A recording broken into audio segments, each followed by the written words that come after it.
of Iron Speed Designer. This is actually a follow-up presentation. About a month ago when release 9.0 came out, we had an introduction on all the features in 9.0, and just a part of that presentation was mobile. And you know, if you intended, you know that was it was a pretty brief part for mobile. So now we're going to just spend an hour or more talking about mobile features in 9.0. So it's kind of assumed that you've seen that presentation. I will cover a very detailed review of the product from a mobile perspective, so we'll be doing a lot of stuff. I also want to point out that there's a few other webinars you may want to attend if you haven't done them otherwise, and these are given on a regular basis. Getting started with Iron Speed Designer is very basic, and the fundamentals is a little more advanced. And then we have even the more advanced topics given on SharePoint and so forth at other intervals as well. So please check for those. Okay, today what I'm going to cover very briefly how significant mobile will be to you and to your competitors. I'll give you some perspective on the iOS and Android platforms that we're targeting. I'll talk about deploying mobile applications into production. I'll touch on SharePoint with mobile. A real key thing is I'll talk about limitations that are a result of the size of the display screen on your mobile device. So I think that's one of the most important things you can get out of today's presentation. And then really the bulk of the presentation will be doing a demo, a product tour of all the areas affected in the product with the mobile functionality in 9.0. So I'll contrast the mobile and the web, and I'll also get into mixing and matching mobile and web at various levels in your application, customizing layout, and I'll touch on code customization. I'm not going to be writing code here today. It's not that type of webinar, but I will touch on really all topics related to mobile. And then lastly, I would like to talk about future features, but this is really more about your ideas. I want to hear what you have to say. You know, what are things you'd like to see? So we're not going to be talking about you know, what we're planning for future releases and all. We want to hear your feedback, and then I'll take final questions. However, this webinar will be more interactive than the last webinar I gave, so I'll be answering questions along the way. I have different breaking points to remind me to answer your questions, but I will be trying to move through the webinar you know, relatively quickly. There's a lot of material, so and I will stay at the end to answer you know, all of your questions. But please keep the questions you know, related to mobile. So here we go. Real quick one, impact of mobile. You know, mobile's a real significant feature we put out in 9.0. We really think that it's going to be a real differentiator at this point. And going forward, customers are really going to demand mobile support in their applications. And we think that's the same with your customers as well. That right now it's kind of nice to have, but it really will be mandatory. So there'll be a lot of differentiation, and you know, there's really not a lot of products out there that will generate the mobile pages for you as easily as Iron Speed Designer. And it's kind of similar to the SharePoint functionality we have, which I think is even more unique. There's not too many applications out there that can do that. The difference there is SharePoint is much more difficult to deploy in some cases, so mobile is actually much easier, and I'll talk about that more later in the presentation. I wanted to give you a little update on the market for mobile, so you see where things are going. We looked at the market, you know, back in March when we were designing the 9.0 mobile functionality, and you know, things of course are changing, and things have actually solidified more along our predictions, and that is that Google and Apple are really defining and taking over the smartphone market. In fact, Google is outpacing Apple significantly. So it's really becoming a two-horse race there. RIM is on the rocks. Microsoft is really level, but I would never you know, count them down. They're making significant efforts, so things may change in the future. But right now, Google and Apple really are the two hot platforms there. And you know, you probably want to have some understanding of what it's like on those platforms if you're going to be supporting applications on them. So you know, basically, one is open, one is closed, there are fewer hardware choices on Apple, which is good for you as a developer, and also the versions of the operating system tend to be much more recent on Apple. So it's actually, in some ways, easier to support the Apple operating system. Of course, it's very difficult to get applications approved through Apple, as you might have been aware, so it's much easier to do web applications. My point there is that, you know, much of that you don't have to be too concerned about, since we're looking at the browsers, because Iron Speed Designer is generating web applications. So we're talking about the major browsers on those devices, and for Apple, really the only major one is Safari. For Google, there are several major browsers, but the Chrome browser, which is the default browser, is the one that Iron Speed has focused on in its testing. So just to kind of some background on the mobile devices that we focused on. So I have a breakpoint for questions, but I guess no questions yet, so I'm going to keep running through. But please send your questions along the way, especially regarding future features, because I'm going to come across that slide, at some point. It's just going to be there, and no, future comments, and that's it. Okay, mobile deployment. So a few things you need to know here. The first thing is that we have a very easy-to-use live preview that gives you an idea of what your application will look like on a mobile device. So, I really want to recommend, make the most of the live preview. It's not the be-all and end-all, but it can get you very far. So you can't test out deployment issues, but you can test out the user interface. The other thing is that the mobile pages we produce, they're produced, I'll show you in just a moment, right alongside the full-size web pages. So what that means is if you can deploy the full-size web pages, you can deploy mobile. It's that easy. So I just want to illustrate that real quickly, just taking a quick peek at the product. I'm not going to get into detail right now, but you'll notice here that I've got a bunch of pages, and some of them have little icons next to them that indicate that they're mobile, and they have a suffix mobile in them, which you do not have to have if you don't want. You can rename them. But anyway, they're alongside one another. And the live preview, that was the full-size page. And you can see here's a mobile page with a generic phone. It's really not an iPhone or an Android device. There gives you an approximation of what it would look like on your phone. Now, of course, it's a different screen with a different resolution. The mobile phones, particularly an iPhone 4, have a lot of pixels per inch, so we're scaling down here, and we're actually using an IE browser component here rather than Safari. So it's going to be an approximation for any of them. And good, I see some questions are coming in, so I will try and get to these, I think between slides here, definitely before we get too far into the next topics. So yes, if you can deploy your web pages, you can deploy your mobile pages. And I'm going to use the term web pages to refer to full-size web pages during this webinar, so don't be confused by that, because the mobile pages are technically web pages as well. Okay, so the last thing here on deployment that's important, that we found in our testing as we moved along, we wanted to test on the phone devices themselves. And, well, your phone is not going to plug into your Ethernet port in your wall, so you're going to have to do wireless network connectivity. If you're in a corporate environment, well, you're going to need a wireless network, which you may not. We have one here at Iron Speed, so that wasn't a problem. Your alternative then is to use your cell phone plan, connect to their network. But in that case, then you're going to have to take your application and put it on a publicly available website or deal with VPN, something like that.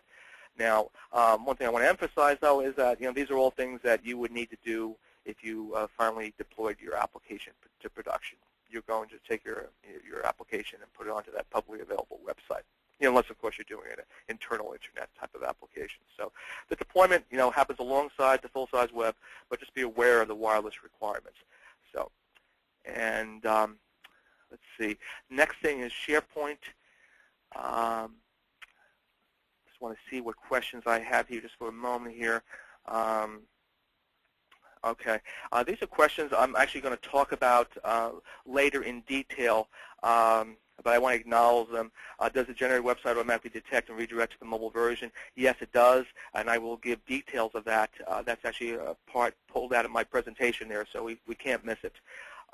What options do you recommend for file uploading for the iPhone using Safari? Another great question. That's actually one of the limitations that I'll cover, that the Safari browser has some file uploading challenges, and I'll give some recommendations there a little while later.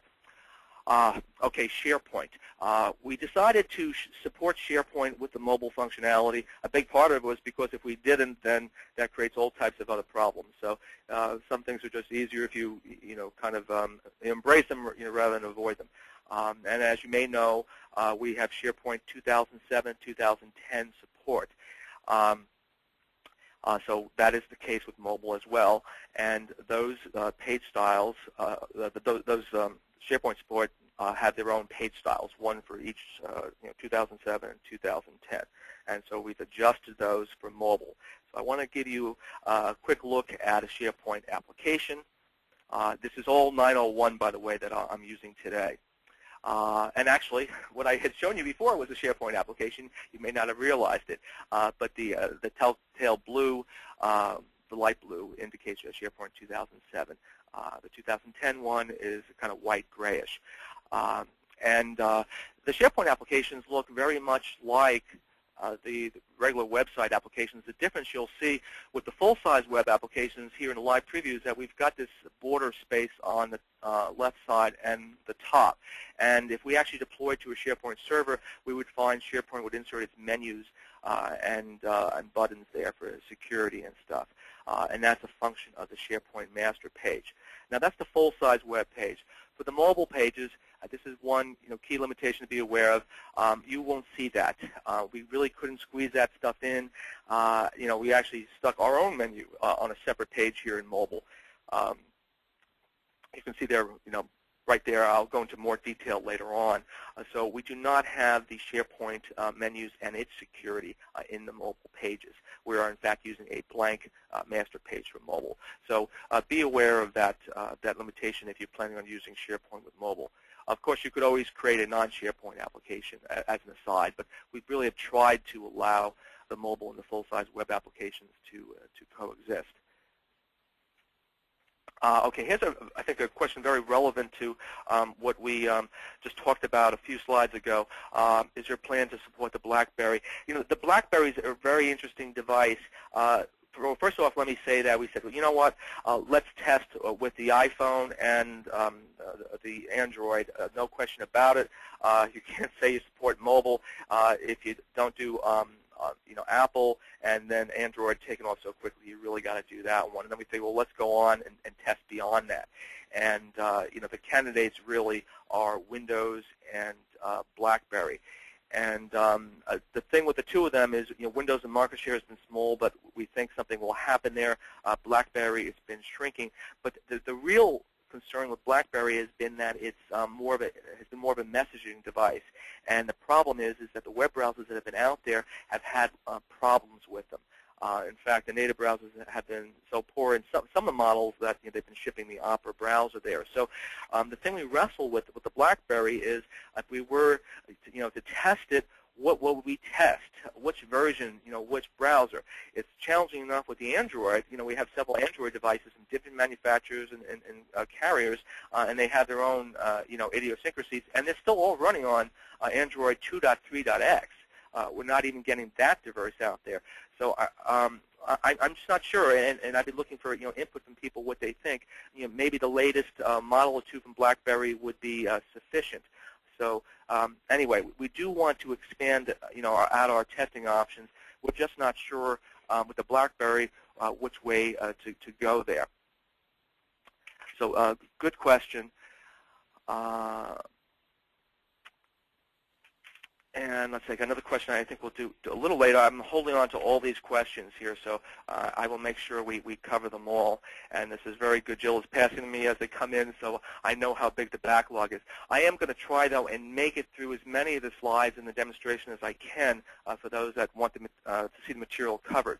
So well, here I do have my official question slide. So let me see if I can tackle.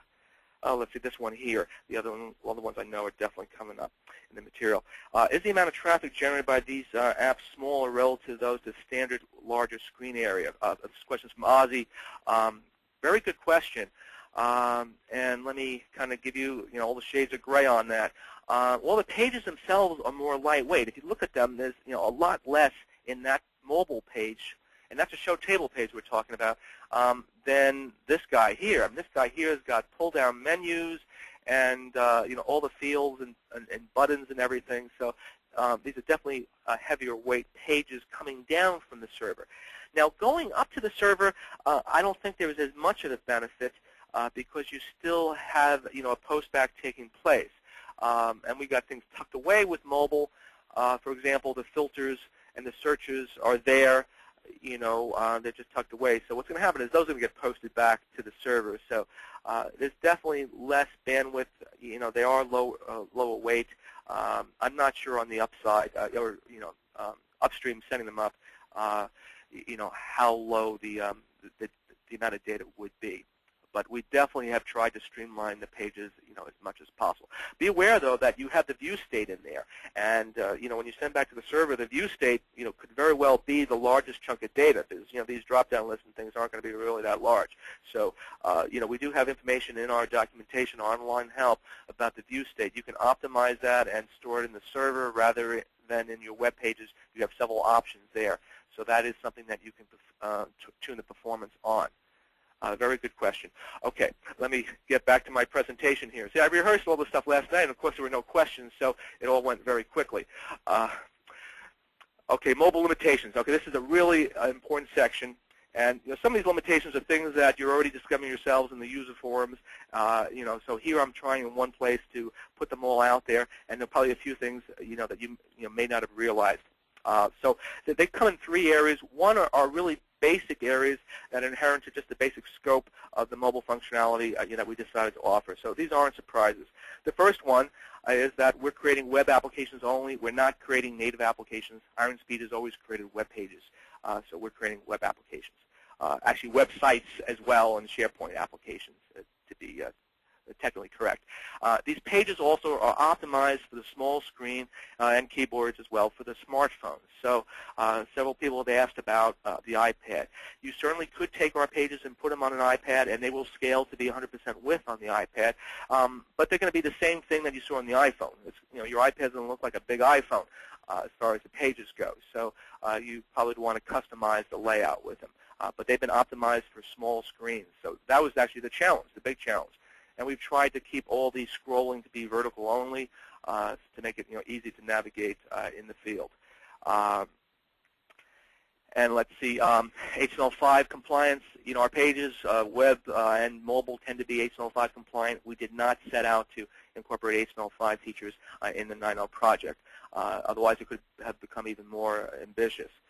So if you're looking for some certain features in there that are new in 5.0, and they're actually coming out more quickly on the mobile side, but the browsers are more heavily being developed, those are not things that we have there in 9.0. Then there's a bunch of things as a result directly of the small device size I want to cover, and then the browsers themselves have some technical limitations, even on the desktop. Okay, device size limitations. A real key thing with the mobile project was to keep the design simple. And so there's a few things that came out from that you should be aware of, especially if you've used the full-size pages in the past. And now the questions are coming in so quick, hard to keep up with them and and everything. But I will definitely get to all of them. And if I miss somebody and your question doesn't get answered, while you hear it, please follow up with us, and we'll get you an answer afterwards, offline through email.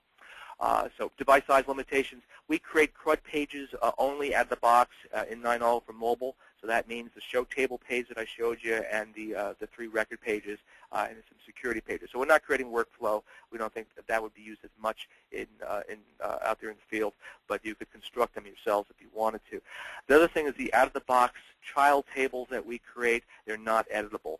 We thought through it and figured, well, if you've got a table with a lot of fields and we're scrolling everything vertically, each record could take a screen full. You could very easily get lost. And people are not doing that much editing in the mobile environment, at least on a smartphone. A tablet is a slightly different story there. So be aware, child tables are not editable. The other thing is we've tried to eliminate the pop-up windows that were coming up in Iron Speed Designer in the full-size web. In the mobile area, even though many of the browsers can handle pop-up windows, that can be confusing to the end user to navigate out there in the field. So things like images, downloads, the charts drill down, which is new in 9.0, and the large list selector, we don't have pop windows for those. So yeah, so there is no large list selector functionality there. Something to be aware of. The other thing, and this is more of a design decision, not so much a limitation, is the menus. We have 2 menu technologies in Iron Speed, the old classic menu style that goes way back, and then there's the newer multi-level .NET menu technology. So there's really no need to use both of them. So the mobile uses the multi-level technology, which I think is a better one, but it only uses one level for simplicity's sake. So be aware of that, and I'll point that out later on in the demonstration. And I did refer to a little earlier in the SharePoint portion that we're using a blank SharePoint master page. So that means that the SharePoint menu and so forth do not show up in the mobile SharePoint pages. Though, of course, the Iron Speed menu does show. And something else, and this is something that has not come up with customers, so there's lots of things we've worried about during the design of the 9.0 mobile functionality, and we weren't sure if we were worrying too much or too little. And one of them is that the mobile start page is one and the same with the mobile menu page. That's really how things are designed. And we've had our own internal debates about that. Are we being too simplistic, or is it simply elegant? So a lot of these things we figured, well, let's see what customers say. So we want to get your feedback on things now that the product's been in your hands for maybe as long as a month. Okay. Browser limitations. Okay, the last section here in this area. Some key things to talk about, and here actually we've got the file upload. Somebody did ask about how do I upload files with Safari. This is Cheryl. What options do you recommend for file uploading for iPhone users? So yes, the Safari browser, amazingly enough, does not support file upload. You can put it in the HTML and you'll get a browse button that's disabled, and you wonder what's going on. And it's been like that for 4 years, and I have no idea why they have kept it that way, why you cannot use the camera roll and interact with that. So to do that, you have to use third-party apps, and we've looked into several of them, and we're really kind of stuck, not sure what to recommend to customers, because you got two ways of going. One is you can go with an entirely new browser instead of Safari, and there is one, I think just one out there that supports it. It doesn't seem to have a huge user base based upon the number of reviews that it has. Trying to think of the name right now. It's not in the big five. It's not going to be a Firefox. So, but then you're moving away from Safari. So we haven't certified that browser. I'm just not sure if we'd want to recommend it, given that it's not a major one. And then the other option is that there are several components that you could integrate with the Safari browser that will provide the file upload capability, but then you'd have to make some adjustments to your application, some customization there. And we've looked at those, and it's a question of which of those would you want to see. It's a tricky situation with Apple there. We're really hoping that Apple is going to support file upload. And if you look on the internet, everybody's been asking for this for years now. So no great answers there. Yes, there are several native apps out there, but there's nothing that we officially recommend at this point. Nothing is really clearly better than anything else.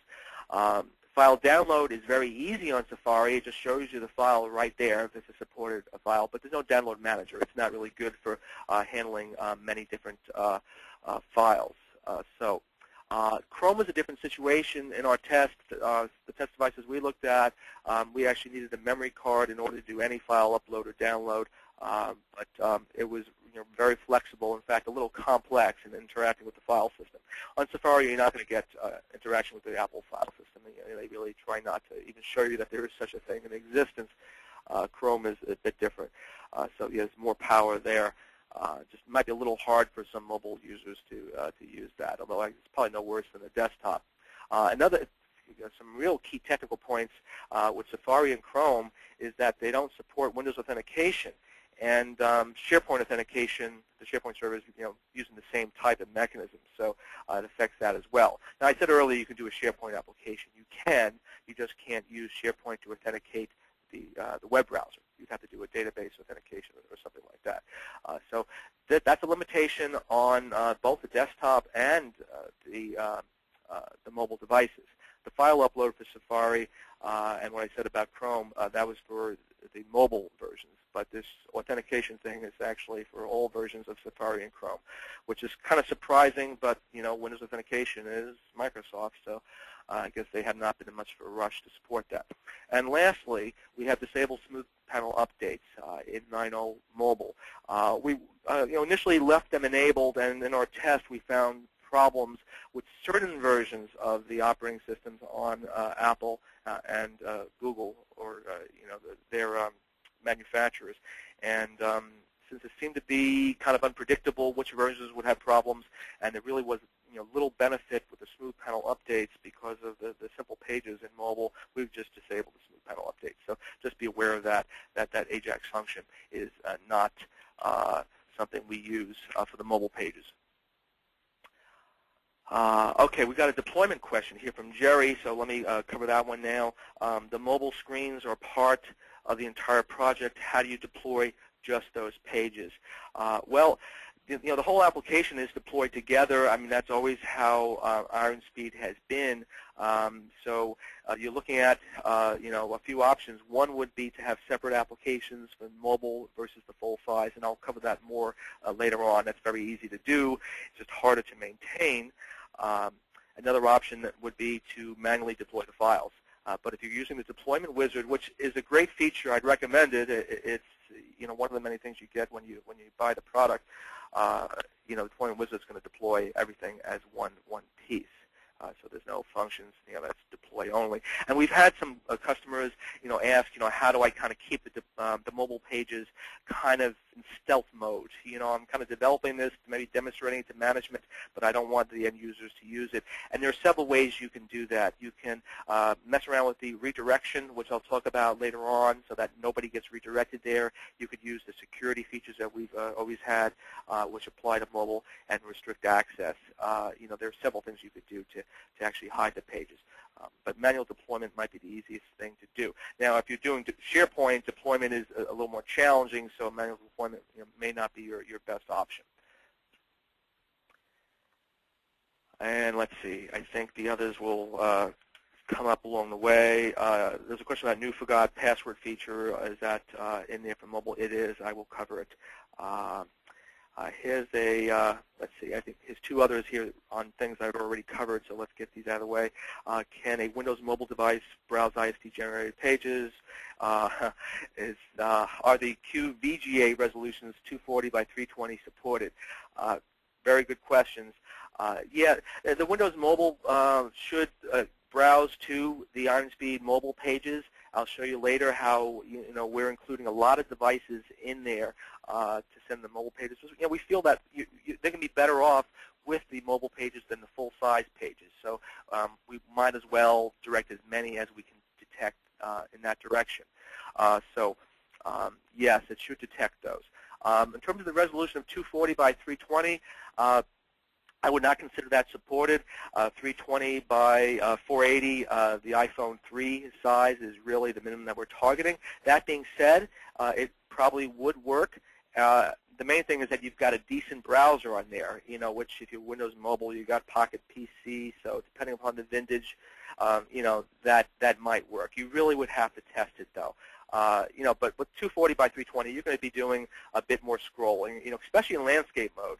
Actually, let me show you something real quick here that you can press anywhere on the live preview phone image, and we switch over to landscape mode.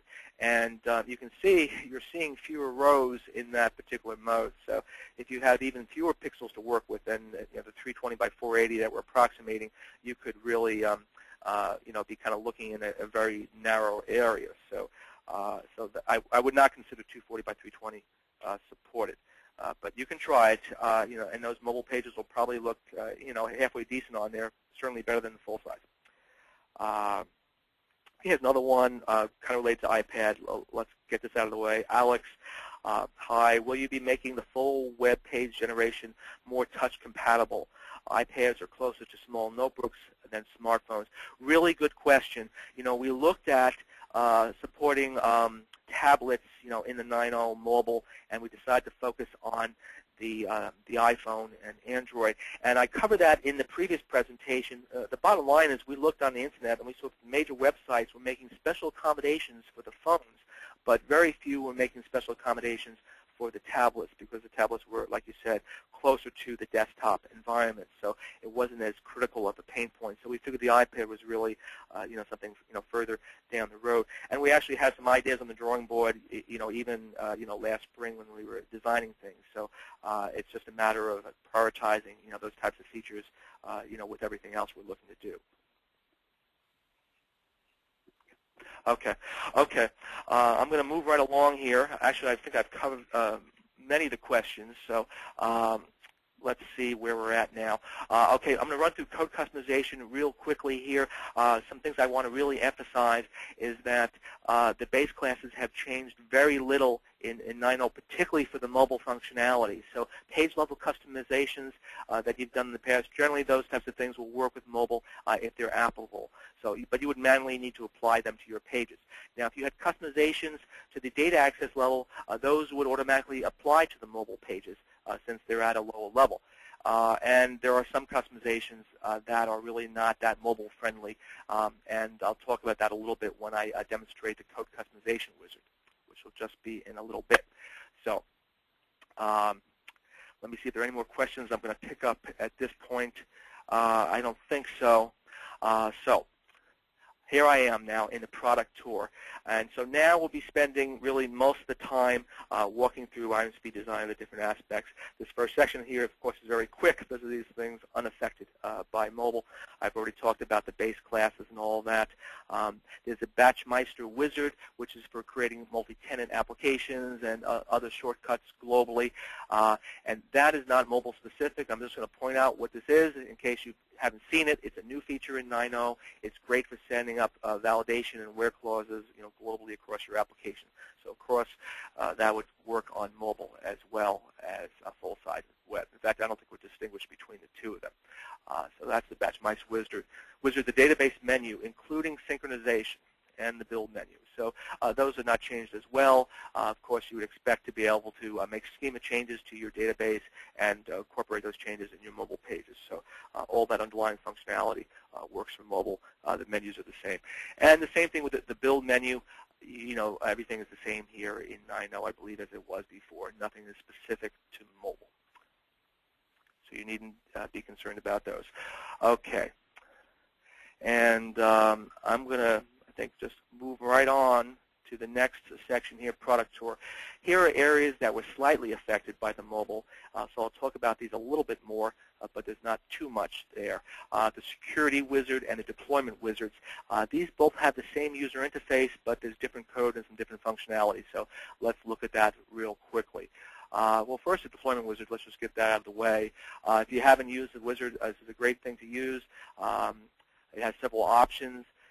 You notice that I'm using a SharePoint application here, so it's giving me that as the only option there. There were changes in there to support mobile for SharePoint only, I believe, and I think that was it. So there wasn't a lot there to do with deployment. I'm actually going to switch over to another application that's a non-SharePoint application. So it'll give a better, more accurate view for most people who aren't using SharePoint, but it's actually essentially the same application. Okay, and then the other one was the, let's see, the security wizard. And so this is important, this wizard here. The user interface has not changed at all. It's the same functionality. You can see all the types of authentication we provided before for full-size web apply for mobile as well. Obviously, there was the qualification about the Windows authentication that you need to be aware of with the Safari and the Google Chrome browsers. But the wizard is all the same. The thing that's different here in 9.0 is that the wizard will create a mobile set of security pages for sign in and sign out if you have mobile pages in your application. So you would need to run this wizard a second time after you migrate and create mobile pages, so that you have security for mobile. So that's the difference there. It supports both sets of pages. And I'll show the pages in a second here. I'll be taking a detailed walk through the Application Explorer in just a little bit. The next things I want to point out are the CSS architecture for the page styles, and then we'll get into the panel nesting and naming conventions. So if you're familiar with Iron Speed Designer and you've done any customization on the visual aspect of it, you've got the design mode, which I'll cover in a little bit, but you also have the page styles, which are really important. This application that I'm using here is with the Mana page style, which is a new page style in 9.0. Mana supports mobile as well as the full-size web, as do all the page styles. So we have about 32 of them. They all support mobile and web. And the way they do that is by extending the existing file. There are no new files. There's 2 CSS files in this case. If we were using SharePoint, there would be a third one as well. And the base style CSS is really where everything is that we give you at the box. And you can see there's a whole bunch of CSS classes, which, of course, we won't get into. All the ones here at the top are for the full-size web. And if you go in here and search for mobile, you'll find a section about 80% of the way down, is for mobile. So all these classes are created new for mobile. You can customize the colors and add new attributes and all of that, and they will not affect the web, and vice versa. Now, the thing is, you never make changes in your base style CSS. This is not the place for it. You make the changes in the style CSS. So be aware of that. It's like the code customization, section 1 versus section 2 with the CSS. You make the changes in the style CSS, not the base style CSS. And your base style CSS will be overridden when you migrate your application, so your style CSS will be preserved. So you could take your 8.0 application, migrate it, and then add mobile to it, because you'll have the correct classes automatically added to you by the migration.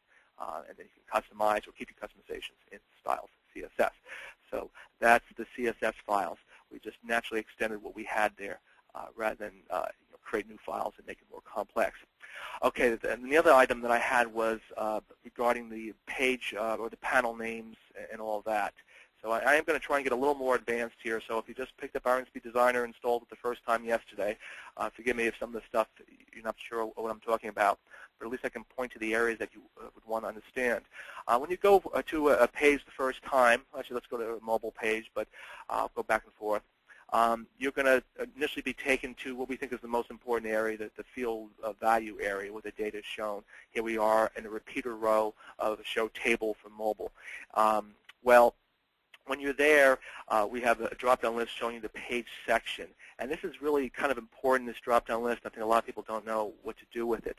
This gives you an overview of the structure of your page. So you can see the master page that it's derived from. All our pages in Iron Speed are derived from the master page that you can change that will affect all the pages derived from it. You can see at the high level the page itself, and you can go there. And then you can, as you probably have done, drill down into specific controls. Well, you can go up and see the overall structure here and see which controls are in your page and so forth. So if you're not aware of that, you don't know what this drop-down list is, you may not figure out otherwise. It's kind of subtle. It's a very important thing for navigating. There's also the back and forward buttons, which can help you as well. Anyway, my point with this bullet item here is that we've tried to keep the structure here for mobile and for the full-size web pages as similar as possible, as well as the naming convention. So there's the mobile show table page, and here's the full-size one. You can see there's some differences. We've moved some buttons around, but the general convention is pretty close, and probably even more so with the record pages. So that is very similar, panel nesting and naming convention. Let's see, we're at the next question section, and there's still a few things that we're going to cover along the way, but I don't see anything new coming in. So I'm going to keep moving along here. Okay, so let's now get into really the meat of this, which is the areas most impacted by mobile. And you can see why I didn't cover this in the last presentation. There's just a lot to cover here. Actually, the App Wizard is pretty quick. That'll lead into the App Gen options, though, which is an area a lot of people have not really looked at, and there's a lot in there that you'll find useful. So let's go to this application and look at the Application Wizard. I always do with a keyboard shortcut here, but trying to do everything the way with the mouse here. Okay, here's the Application Wizard. We're editing an application, but it's essentially the same wizard when you're creating a new application. Here's the extended page styles. By default, you only get the mono one to minimize the size of the file downloaded to install Iron Speed. That's the new theme we created. Supports mobile, but there's nothing mobile specific here. The database step, there's nothing mobile specific here as well. There are changes for 9.0. We have the new Azure and CE databases supported, and those support mobile as well, as you would expect, but that's not specific to mobile. The only thing here that's specific to mobile is the pages step. There's really not too much to say here. We've got the full-size web ones, pages in the same places they were before, data entry, reports, workflow, and the mobile have their own dedicated section. So there's 4 CRUD pages that I referred to earlier. You've got your report mobile, and then your 3 record mobile pages. So very straightforward, and pretty obvious that you can turn these pages on and off.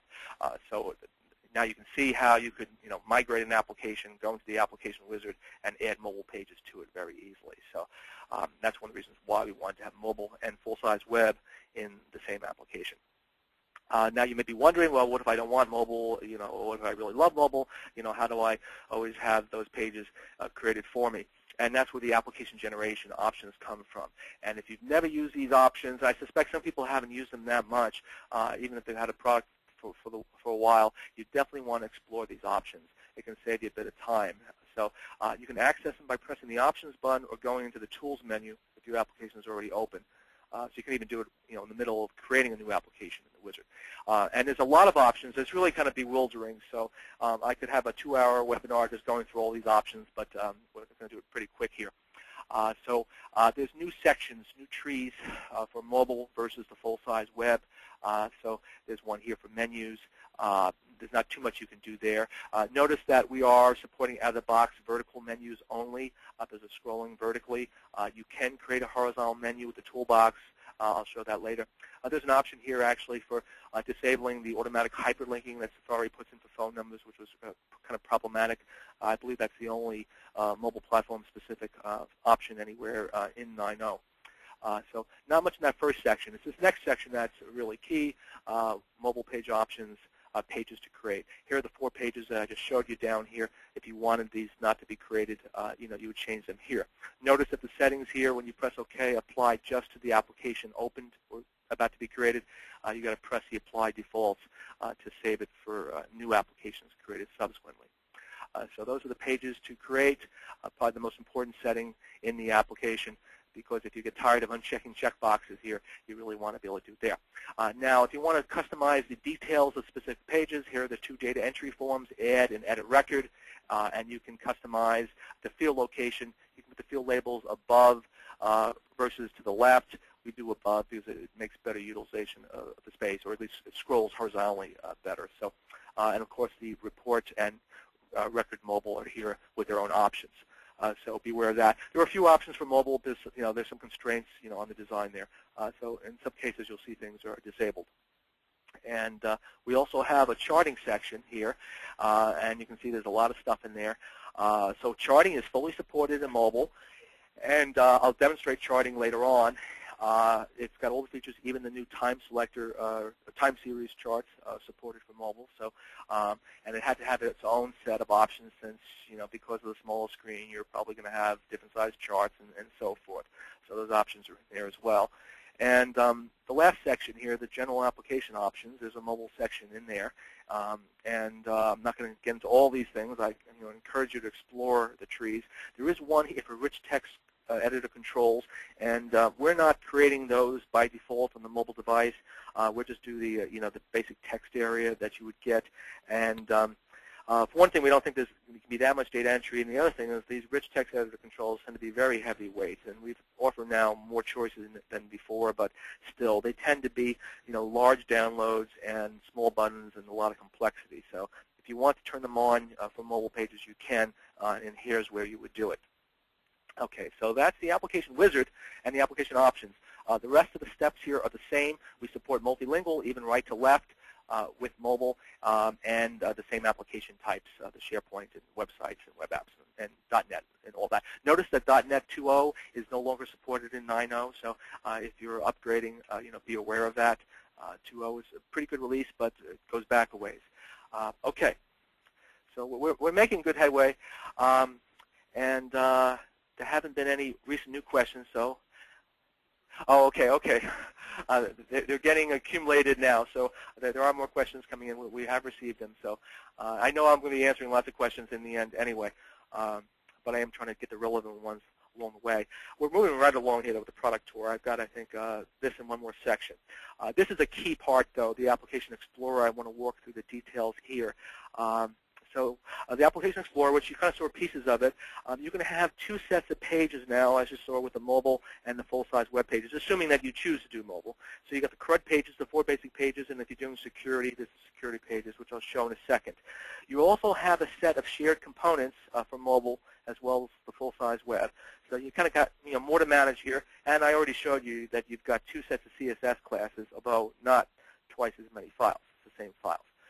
So let's look at the Application Explorer and run through there, pretty quickly. Actually, I'm going to give you a real quick, overview of the pages too. Let's look at them while we're in here. So course, here is the full-size page, which you see that would not really scale very well on mobile. So here's what we're talking about. Let's go to portrait mode. Portrait's a little bit better for mobile records. You can see a few more. Okay, so here's the show table page. I'm going to run through this real quickly as I covered this earlier, and you can explore it yourself. Everything is scrolling vertically, and you can press a row very easily with a big finger. It take you to the show record page where you can delete the record if you want. There's a prompt there. Everything is scrolling vertically. I mentioned a moment ago that you could customize the field labels to be side by side. You can see I can press a link and download a file, which will work on both platforms. And here's the child table I referred to earlier. Notice that it's a show tables, a show record, so it would not be editable, but it would not be editable otherwise out of the box mobile. It's got its own pagination control as well. You can see this is one without images. We do pull in some numeric values, so I can go in here and I can edit and save from here. We're showing the images in line. You can customize the size of the images in the AppGen options as well as in the properties. The only other page I didn't cover is the CRUD pages is the add record page, which of course is pretty straightforward there. So here's our show table page. The filtering and searching and the sorting are all in here. So that's all tucked away. So that's the 4 CRUD pages. And remember, everything has an icon, ASP page or component to indicate that it's mobile. Now the menu page, which is the start page, is in a separate page. We could not squeeze that into all the CRUD pages, which is what we do with the full-size web pages, right? The menus are all on every page. So here you've got a menu, very simple, very easy to use. Big fingers, we've got one menu item for every table. We're not creating sub-menus, keeping it simple there. So each of these would go to the respective mobile show table page. So very straightforward. In this case, I have a multilingual application with English and Dutch, so that's how I would access that. And then the other pages are the security pages, so I can get to the sign-in security from here, or I'd get redirected automatically depending upon how I configured my applications. And so we have a very simple sign-in page, username, password. And to answer that question from Paul, will the mobile security have the new forgotten password feature? Absolutely, it does already. There in 9.0. You'll see the link here that takes you to a mobile-specific page for forgot user, where you enter your email address and you do the capture control. Note that the capture control would need to be configured with your private and public keys, so I've already done that here. I've set up these applications in advance so I can move as quickly as I can through the material here. So I could come in here and press send, and then I will get an email sent to me with my password and all, which I believe is the send user info ASPX page. Now note that there is no mobile version of this page, and that's because we do not know, even if you request the password from a mobile phone, if you're going to read that email on a desktop or on a mobile phone or both. So there's just one email for that. But anyway, yes, absolutely, the forgot user function, which is something that's been overdue for years. It's kind of like the Safari upload feature. That is in 9.0 for mobile as well. And of course, there is a sign out page for mobile, which is pretty straightforward. That was one of our easiest parts of the project. So that's the security features. And again, these pages would be created by the security wizard. Okay, so now what have I missed here in the tree? Well, we've got the mobile start page that you already saw. There are menus to support these different options. So that's already set it as the mobile start page. You'll see there's also an option to set a page as a web start page. Again, that's full size. Desktop web page. So it's flexible. You can have a page be both the start page for mobile and web. So that'd be one way that you could hide your mobile pages from users. Probably one of the most elegant. If you're thinking people are going to hack and try and find the mobile pages by sticking the word mobile in there, well, then you've got to maybe have stricter security. But this is one way of doing it. So be aware that there are separate menu items for the mobile versus the full-size pages. So there's one for the start page.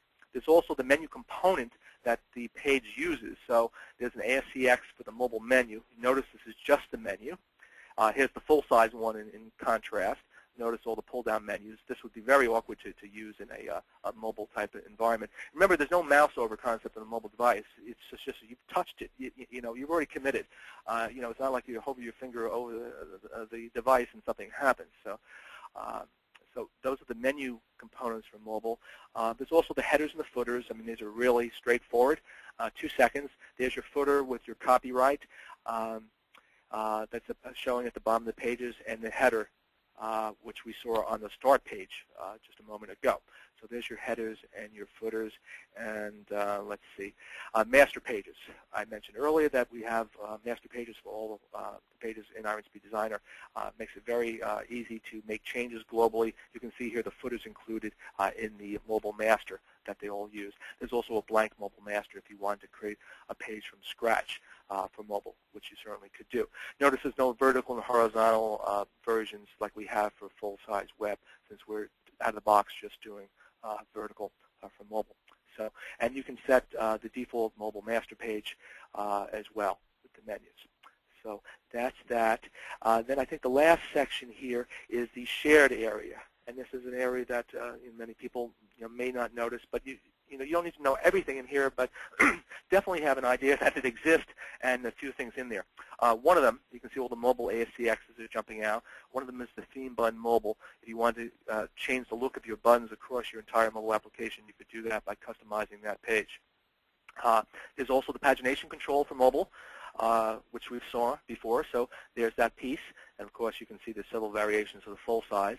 And there's a forbidden page if they go someplace they're not supposed to for mobile. But many of the error pages we have not customized individually for mobile. We've been able to adopt a single page to work for both mobile and full-size web.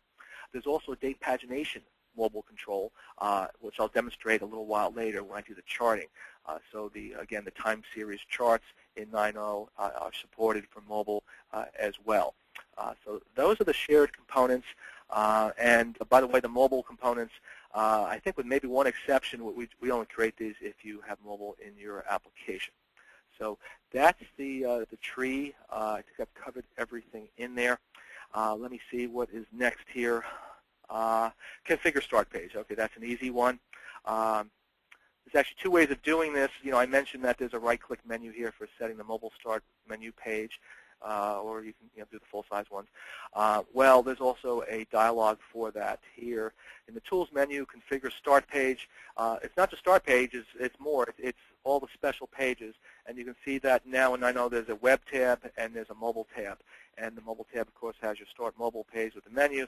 And there's also some pages that are generic here, and the mobile-specific security pages. The Web has more options. Notice that it has the Send User Info page that I mentioned that actually applies both to web and mobile. So this guy is special. It's for both. So that's how you set those special pages in there. Okay, and we are, I haven't been given any questions yet. I will answer them, I think, at the end of this section, which I believe, let me just take a quick peek ahead. Well, I still got two little sections here. Next one will be very quick. We got two quick wizards. Okay. Okay. I'm going to try and get through the demo part as quickly as I can here, and then I'll come back to questions. So, because we got kind of the most advanced things are coming ahead. Next thing here, very quick, menu wizard and code customization wizard. Let me show you those. The menu wizard is in the Tools menu. Now, you saw the menus in the menu panels area, but if you wanted to actually edit those menus, you'd go into the wizards. It's the same menu editor being used for the multi-level. You can see here's the full-size web menu, which has sub-menus like we saw before, and you can customize the URLs and the titles and so forth in there. Well, it's the same editor for mobile. We just select the menu Mobile ASCX. And there it is. Notice that there are no sub-menus here. So the important differences are here that we have disabled the sub-menu support here in this editor for the mobile pages.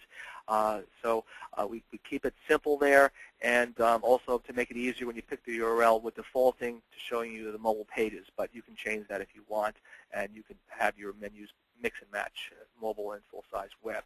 So that's the menu editor. You can create new menus. I'll show you that in the toolbox in just a little bit. And let's see, the other thing, we have the code customization wizard, and that's in the customized menu. And first thing I want to point out about this is that this wizard is designed to insert code into your application. If you're not a programmer, I would be careful with this, since it's not going to maintain the code going forward for you. So you need to think about that. And in fact, Iron Speed has kind of moved away from the wizard. We've been trying to make the functionality that it's provided easier to access with point-and-click functionality and things like formulas. So over the years, we've actually eliminated some of the ones in here. But the wizard, I mean, aside from the value for inserting the code that it can do automatically, it's also a great source of sample code. So it's very valuable for us pointing to customers. Now, in terms of mobile, the customizations we have, they're effectively what we had before. The thing is, we've gone through these customizations and said, hey, which of these, really make the most sense for mobile, and which ones, may not be so great. And so you'll notice in this wizard, as well as a few other places that I'll point out in the product, there's a graying and a black indication. So the black indicates, since we're on a mobile page, the black indicates the customizations that we recommend for mobile. The ones that are gray, they're not necessarily recommended for mobile. You might want to think twice about them. But you're not prevented from doing them. You could definitely select a gray one and next finish and so forth. So and you'll see here we got upload a file to the file system. Well, the reason why that's grayed out is because of what I mentioned earlier about the iPhone. But you can get around that with third-party apps, and if you're using Android or something else, you don't care. You take the gray with a grain of salt, but it's really meant to guide you there. So again, the code customization model hasn't changed there for mobile. So customization that works for one, with size, it should work for the other. But for various reasons, some of these just really were not things that made a lot of sense for mobile. Okay, that's the code customization wizard, and my whirlwind tour is almost over here. I'm going to keep pushing through here on the product tour and talk about the design mode and the properties. And these are probably areas that people don't often get too deep into, and you really want to get comfortable in these areas. The design mode is where you edit your pages in Iron Speed Designer. So, I mean, if Iron Speed's creating the pages exactly like you want out of the box, great. What I've seen with many customers is that they usually wind up having to do some type of changes. So, let's look at a mobile page here and make some changes to it. So the menu editor, if you know how to do it for full-size web, you pretty much know how to do it for mobile. But the first thing I want to do is point out the differences. The editor is the same. The default material we put in there is different. So you'll notice, of course, the layout is different here. The mobile has a picture and two field values. And here's the full size. It's got fields more spread out fashion. Also note that it has labels in the headings area, and it has a bunch of buttons here on the left: the edit, row copy, all this stuff. And mobile, we've gone very simple. There are no headings shown, and there's just one button. There's a row view button. And if you go to Live Preview, you're not going to see that button. That button is actually behind the scenes, and that's what makes the touching on the row direct you to the Show Record page. And the advantage of having that button there is that if you want to do code customization, you can do it, because the button is there, and you could do it in the same way that you could do it with a full-size web page. So we've tried to be, cognizant of, keeping the design similar, and making it so if you know one, you know the other. So there's that one difference with the button. And the other thing, too, is that these cells here are hidden, that we didn't want this row to create an undesirable gap there in the pages. So if you do put content, HTML in here, say with the cell editor, we've got a warning here to try and guide you. You've got to take the display none away so that the cells will be shown. So just be aware of that little catch. But that's the design mode. If you know how to use it before, you know how to use it now. The page section, get comfortable with that. So if somehow you wind up drilling down, you know how to get back to where you were. You really got to be at that level of comfort to be able to use the product effectively. So what I'm going to do now here is just move some stuff around, not necessarily in a better order than what we had before. But just to show you that I can do that. So I'm going to go and just change some colors of some fields. We could actually add more fields here from the right in the fields label section by dragging and dropping them, again, the same way as you do full-size web. So I think the main difference is here. Well, let's see. First, let's see. So we've got something that doesn't look quite as nice, but yes, you can certainly customize it and move stuff around. One thing I want to point out is that we are trying to keep things constrained to 100% width so that there's no horizontal scrolling. So we're inside of a panel, and I think even if I do spread things out, I will try and scale down. If you put two panels side by side, you will cause it to scroll horizontally. So there are ways that you can shoot yourself in the foot here in the design mode. But we've tried to keep it so that you can make small changes without breaking anything. Okay, so the next thing was the properties, which of course relate to the design mode. When I'm in design mode here, I can go to my properties. You're probably seeing properties on your right in your Iron Speed Designer. Maybe you have them docked separately. I save the space here. The properties are context sensitive depending upon what you select. So we could have a whole webinar on the properties alone. Many of the properties actually come from .NET. We inherit them, or the properties that we've added ourselves for different things. And so we have added, just a handful of properties for mobile, and we've changed the possible values in some cases, or relabeled. But they've been very minimal. I'd be kind of hard pressed to actually find them in here. But be aware that you can customize properties. And one thing I'll say on that is that if you find yourself customizing a property, the same property, the same way in many places in an application, you may want to look to see if there's an application generation option for it. So there are some things, that are like that, like pop-ups and things like that. Those are things that we've created app gen options for you, which will make it easier for you. So those are the properties. Again, you probably don't need to worry too much about it. Most of your customization, should be in terms of dragging and dropping and using the cell editor. Of course, you could do formulas in the data sources and code customizations the same way you did before. It's going to be, you can see, as a set category name. It's exactly the same thing that you would have with a full-size web page. So you know one, you know the other. So that's the basic design mode. I don't think I have too much more to say there. I think try and make it into the next section. So that's design mode and properties. Now I'm going to get into, which, let's see, is the last section of the product tour, and then I'll talk about mixing and matching, which will really kind of take into account all the stuff we talked about. Okay, so the toolbox. This is a really key area if you want to customize your application and add new stuff. Because what we're doing here so far is just moving around what we've got. Now, granted, we could copy and paste, but that's just more of the same there. So, and note that you can copy and paste between mobile and full-size pages. They're going to have different looks and all, so you have to see, how that looks for you. But at least if the data bindings and all are what you want, that might be an efficient way of moving things around. So we haven't put any restrictions on that there. So let's go through the toolbox. And we could probably have a whole webinar on this toolbox, but I don't have that luxury, so I'm going to run through here pretty quickly. Again, you're going to see the gray and black concept here since I'm on a mobile page. In fact, I think it's a mobile panel that defines it. I'm seeing the mobile items shown as black, and the full-size web ones are gray. So here's my header mobile, my footer mobile. Got two menus to choose from, and then to create new menus, two new templates, and one existing menu. Now, there's nothing preventing me from dragging and dropping the full-size components onto the mobile page, but bear in mind that they may not look the way you want, but you can certainly do it. Of course, we've already seen the header and the footer in the tree, so that's the same stuff. But here's how you actually create a new menu. You drag and drop it from the toolbox. You don't do it from the File menu or the Explore menu. It's one of the inconsistencies in the design that bugs me a little bit, but be aware of that. If you want to create a new menu, you do it from the toolbox.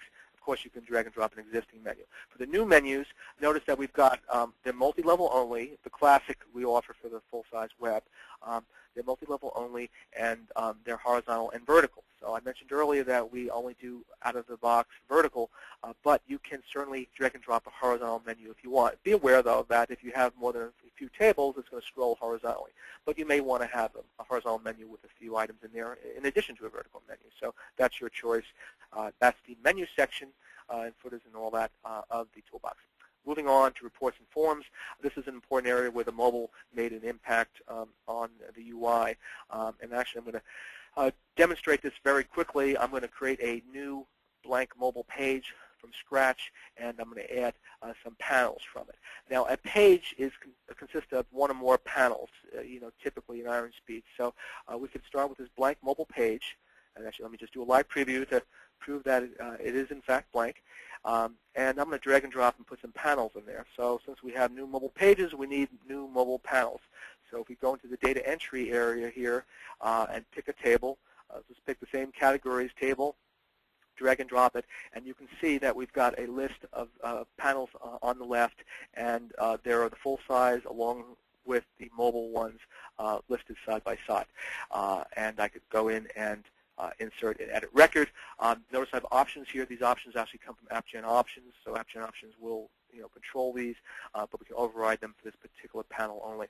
And of course, I can pick what fields I want. It works exactly the same as it works for full-size web. And of course, the search filters and totals don't apply to a record control. Those are only for tables. So finish, and I've added that record control to my page. And go and do a live preview real quick.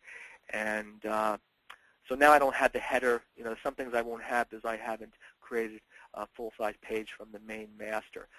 But I can easily, start from nothing and add entire panels, or I could even add smaller pieces. And I'll show you some of the smaller piece components in just a moment here. And you can see why I build everything up front. There's losing critical seconds here waiting for a compilation. So I've just added a page there for data entry mobile.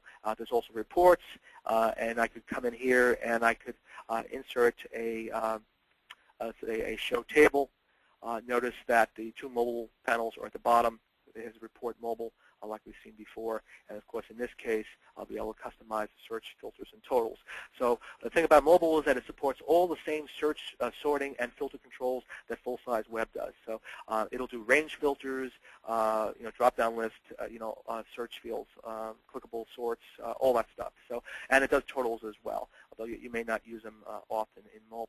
So I can go in and insert that guy, and I could build that as well. Notice the workflow is grayed out since we don't create workflow pages for you out of the box. You could certainly drag and drop a table there and do a full-size one, and then customize it yourself. So I'll talk a little bit more about that mix and match next. And actually, if I try doing this here, I get a warning saying, hey, look, this is a full-size one. Are you sure you want to do that? So that's reports and forms. Let's move ahead here to charting. I still need to show you kind of a critical function here, charting. So again, charting is fully supported in mobile, even the new time series charts, which is what I'm going to do. The one caveat that I'll point out is that the drill down, I don't believe, is enabled by default. So if you click on a column, it doesn't drill down because that creates a pop-up. So that's the only exception that I'm aware of. All 4 chart types are supported for mobile, and I think all the options as well. Wouldn't be any reason. And we've customized them to make things look good on the mobile page. The sizes are different. I'm going to create a very simple column chart that's average on orders freight, and I'm going to do orders, order date to do the new time series chart. Now the thing is I'm going to actually have the time interval be flexible. And when I do this, it's going to create the date selector, the mobile date selector that I showed earlier in the tree, in the shared area. And I want to just demonstrate that feature real quickly here. So here's a preview of the chart. It actually uses live data. The preview here in the chart, which is pretty cool. And there are options you can customize. And there's also the join step. And I want to say something about this. This is probably one of the most powerful features in Iron Speed Designer that a lot of people aren't aware of and don't fully utilize. Right now I'm doing a very simple chart, a table on itself. But I could actually do a table, or a chart rather, on 2 tables that are related by 3 levels of foreign keys. And Iron Speed Designer will go through the relationships and figure out how to join and create a join statement that might be so complex that an experienced DBA would have a challenge creating one. To just do a select, let alone to do updates and inserts. So this is an incredibly powerful feature here that you can do a join across multiple tables, and we'll figure it out all for you. So it's read-only data that we're producing, so it's non-editable, but it's great for charts, and it's great for the reporting sums and counts functions as well. So let's just create this chart. make sure I did this right. I'm going to do a live preview of this, so we'll get to see the whole thing. And I put everything in a vertical format, you notice, in the design mode, so it should all line up without any horizontal scrolling. And of course, I'm looking at the time here saying 11:55 a.m., but no, that's in the live preview. We actually had engineering debates about what time to show in the live preview. Some wanted 11:55, and others wanted other values. Actually, I see the real time is 9:13 here in California, so I'm just about done here. Here's our edit record page, our show table page that I inserted, so that's familiar. And here's the charting feature. So notice you probably want to center it. There's a pagination control. That'd be very easy to do in the design mode. You'll see the charts are all individually labeled. The drill down when you click, like I said, is not something they're enabled by default, but a very clean chart that's readable on a mobile device. And with the pagination control, it lets you change the view so you can be looking at a year at a time or a quarter at a time just by changing the drop-down. The control is simplified compared to the full-size web, but it has the basic functionality. You can change the scope, and you can page up and down, in this case, 5 years up or down at a time. And there's the charting functionality. So very easy to create a charting, in a mobile application, I mean, that's a pretty cool thing in Iron Speed, especially when you look at the join functionality if you were to try that. So I am almost done through this tree in the toolbox. Field labels, sums, and counts. Actually, I would have to, since it's context sensitive, drill down into a, well, this is where this comes in really handy. You can just jump right there if you know where you're going. Here I am back where I was in the repeater. You can see here that all the fields and labels, all the stuff, including the reporting functions that I mentioned that use the join capability, are all in here. So you can drag and drop them, put them on your mobile page, just like you would the full-size web. So there are no changes at all in here. I just want to say all that stuff is functional, as well as the filters. You can drag and drop filters, and we'll create the same types of filters for mobile, and their classes have been adjusted, and their layouts have been adjusted. Like the range filter will appear vertically, for example, because it has 2 fields. The buttons, this is one area that has changed. These are context sensitive depending upon what area you're in. Some areas are not areas that you would put a button in. Also, some buttons are things that are not for mobile. So here we are with the default buttons we normally would add without some context. And you can see that they are varying. So there are some places like the show table where some of the buttons are not things that would work on mobile necessarily, and they would be grayed out. Or they may not. They may work, but they're not something that we have a mobile icon for. So, be aware of that. But all the buttons you saw created out of the box, those are all buttons you can create, through the toolbox without any problem at all. That's buttons, and last but not least, we have the ASPX and other controls. So if you really wanted to build your application really from the ground up with individual controls, this is how you would do it. And I'm not going to get into all the details of that, just give you an overview. We've got the AJAX section, and you'll notice again the gray and the black here, that some of these really did not work very well or really weren't meant for the mobile environment, and those are grayed out. And I think it's only some of the AJAX controls. The rest of the controls, we've tested all these, and the wizard here for ASPX isn't really good for mobile, but everything else is.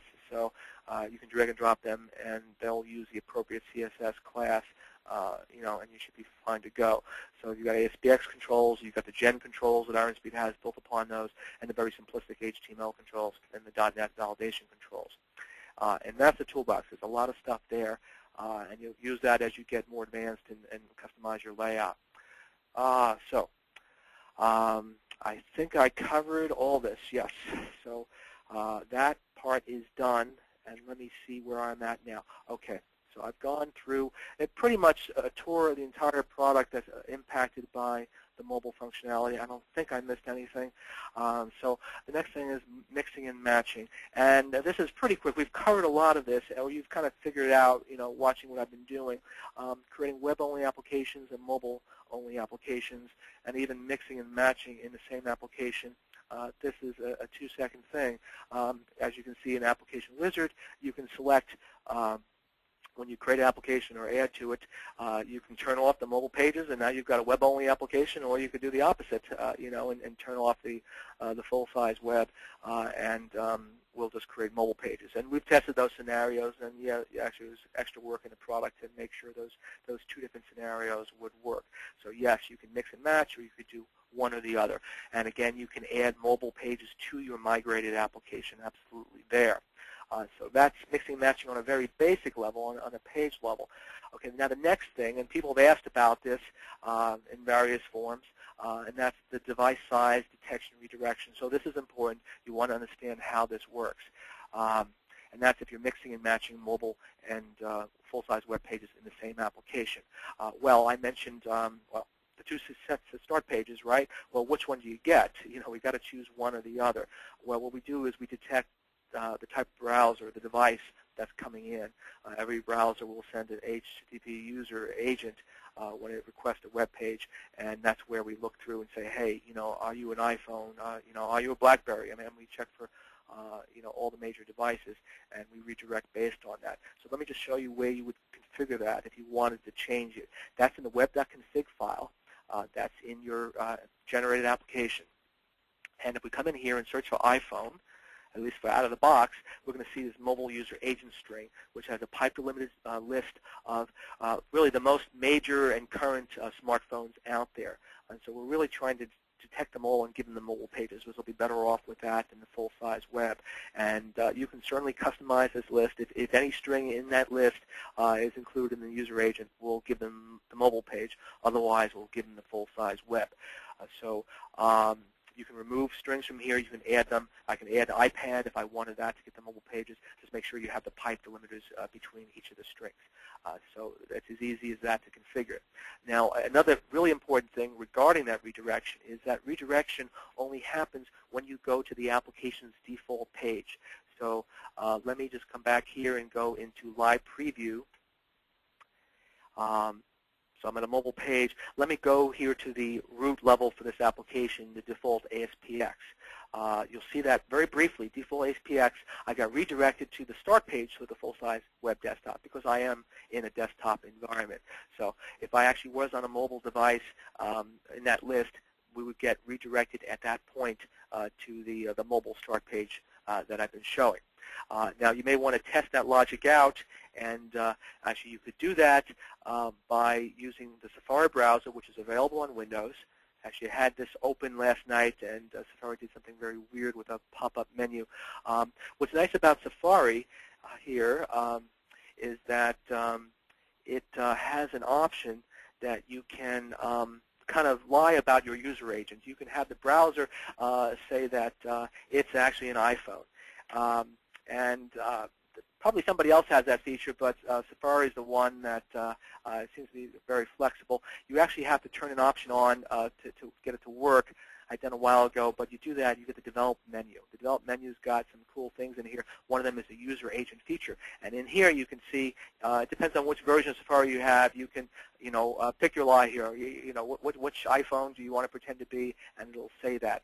You can also customize it completely. So that's a very handy feature for testing. Now notice that it's just going to say that's what it is. It's not that browser. Even if you say it's Safari on the iPhone, you're using a different code base here when you use Safari on the desktop. So it will not behave exactly like an iPhone would be, with all its limitations of file upload and things like that.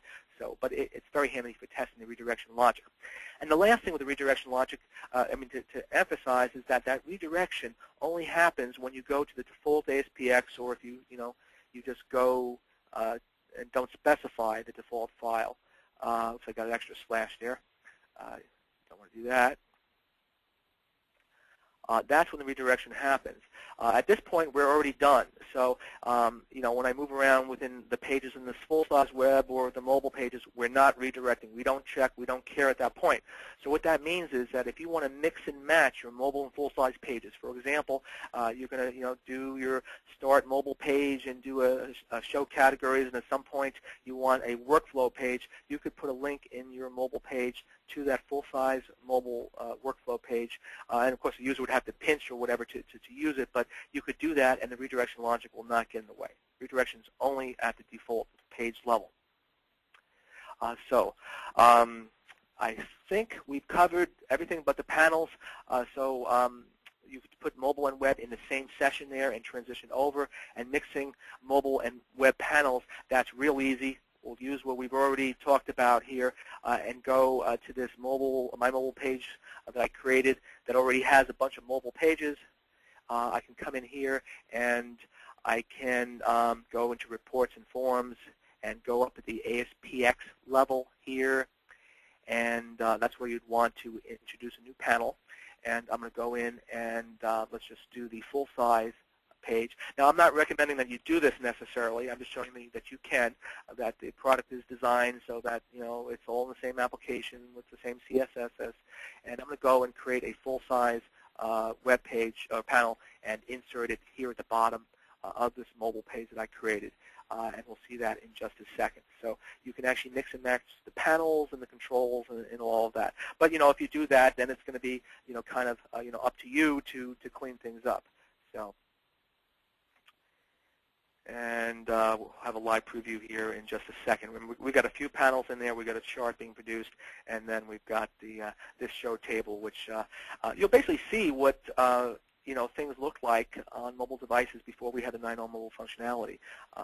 That people had to pinch in order to see their mobile pages. So here's the show table shrunk down. We actually shrink down the view here to 35% in this mobile preview. So that's what's happening there. So the end user would have to do that to see all the data. But my point is that you can mix and match the two of them. It looks like we even got some horizontal scrolling coming in there because of some of the layout here. Anyway, that's mixing and matching, and that's that. So I believe that concludes the product demo. I'm going to, I think, move on to questions. Well, I'll briefly summarize here and wrap up, but there's really not much else here. Just to talk about what I already mentioned, the mobile is going to be something that your customers are going to really expect, or if not, it's something that some people really appreciate and feel like you're being very progressive with it. So it's a great thing to add to your application, and it's very easy to do. The mobile space is really becoming a two-horse race, at least right now, between Apple and Android, Google, and Android is growing much more quickly. But we'll see what happens with Microsoft, and RIM has a lot of pressure on it to turn things around there. Mobile deployment is easy. It's certainly no harder than doing your final production deployment. Remember, wireless, you have to deal with that. But the pages are alongside the full-size pages. So if you do one, you can do the other. I covered a whole series of mobile limitations, the result of device size and browsers and fundamental design decisions. So be aware of those so you're not surprised by that file browse button in Safari. And because of mobile, if you do mobile and full-size web, you're going to have two sets of pages and components. Generally, I did cover there's a few exceptions for error pages and things that we share them, but for the most part, you have two sets, and you'll have separate menu items in some cases. There are many changes to the Iron Speed Designer user interface for mobile, and I tried to cover them all. Here's just a summary of them. But we tried to keep the impact to base classes, especially the data access level, minimized. So some customizations won't apply just because of the nature of mobile. And then I just demonstrated how you can easily mix and match mobile web pages, panels, and all of that. And that's that. And the next section was future mobile features. But I think before we get into talking about the future, let's finish covering the past and the present. So yes. So I'll cover the future stuff. Not in the future, at the very end of the presentation. Right now, Jill just gave me this big ream of questions here. But since I've covered everything, I actually want to make sure I've covered any of the earlier questions as soon as I can. And I think we've actually done all these, so we'll be pretty good. Does the generated website automatically detect and redirect the mobile version? That was from Fred. Yeah, so I showed you how to customize all of that. So you should be set to go on that. So we're in good shape there. Yeah, someone had a very good point about the iPad being closest to the full-size pages. So our plan at this point is that we send the iPad to full-size pages. You could certainly send the mobile page if you wanted. And we covered deployment of mobile as nothing special there. And again, 240 by 320 resolution, you're kind of pushing the product, but for these devices that we haven't looked at, I would really encourage you to test it. And I would encourage you to test your application anyway, because like I said, you could shoot yourself in the foot by moving stuff around the design mode and get things that you haven't seen. If you do some customizations or special things with AJAX controls, like we ran into the smooth panel update issues during our own test. So let's see here. Okay. So all the early questions have been covered. So let's see how quickly I can get through all these. Okay, this question is from Paul. If you deploy everything, how does the application know to open a mobile page from a smartphone? Okay, so that was answered along with the redirection. Just to emphasize, there is a series of HTTP headers that are sent by web browsers. It's a standard. It's sent when any page is requested. And that string is available to us in the .NET application, and we go through and we look for to make sure that any of the strings, just at least one of the strings in the setting that I showed, is in there. If it's in there, then we say it's mobile. If not, we say it's full-size web. Okay, and I got kind of a long question here, so bear with me as I see what this is. Okay, kind of a performance question. Sorry to bring this up again. This is from Ozzy. For clients in remote or foreign locations where bandwidth is more limited, are there techniques that are reasonably easy to implement that would make accessing an application through their phone faster than if they were running on a computer with a cellular card? Okay, well, in terms of bandwidth, well, that's what we really tried to do for you. The thing is people have been creating Iron Speed applications on mobile devices probably for a few years now. We see them in the forums and they contact us, and they're doing it on Blackberries and who knows what. It's a lot of work. And so with 9.0, we really wanted to make it so that, out of the box, boom, we create mobile pages for you that are, pretty optimized. So the pages we have, they really are designed to work, in a lower bandwidth situation. But the first thing I would suggest, if you do see that the performance is slower, is the view state probably the first thing to go. There's a big hidden field that you'll see in your page for that, and if you store that in a database, you could save a bit on sending that back and forth in both directions. So that would be, I think, one option. You could go with, simpler layout. You could, although I'm not sure, what functionality you want to take. You really have to make the judgment call. I'm just going to take a quick peek back here in Iron Speed Designer so I can point things out. I'm not sure if you want to, gut functionality from your application. You could remove the filters in the searches section. You could, delete stuff completely. It would reduce the bandwidth, required by your application. I don't know if you want to do that. You could reduce the number of records. I think we actually show 20 records out of the box for show table pages with mobile. So you could cut down a little bit there. But I think you'd really want to see what the performance is like before you start changing application functionality. Our next question is from Paul. How would I go about using a different theme for the application to the mobile app? Okay, now I'm not sure if we're talking about custom themes or just switching themes. In terms of switching themes or picking ones, it's the same as it would be for full size. We have the page style step. Notice there's the default one installed out of the box is Mana, and there's a separate download for the other 30 some odd themes. And of course, SharePoint, they have their own themes as well. So you could, pick any one of these for your application, even after the fact, and change from one to the other. And that'll cause your base style, CSS, and also some of the images in your images folder to be replaced. But your customizations to style CSS would be intact. So that's how you would change the theme, and that would apply, of course, to the mobile and full-size pages in that application. There's only one page style per application. Now, if you want to customize your theme or your page style, you would do that the same way for mobile as you would do web. You just have different CSS classes. There's also different images that are, and I didn't show you this in the tree. If you go through here, there's, I think, all the full size, and lo and behold, all the mobile stuff begins with a mobile, so you can customize them there. So we have something in the online help about how to create a custom theme. If you actually wanted to, make changes to the overall thing and use it for subsequent applications, you would be copying the entire directory structure and then making the changes from there. If you really wanted to go to that level of customization, across applications. But that's something that we do have help for. Okay, this question is from Cheryl. Later, can you name the browser you referenced for file uploading in addition to the third-party apps? That's a real good question, and you know what? Let me just see real quick if I can find. I actually did some research on the tools that are out there. Let me see if I can find it. Yes, here it is. Good.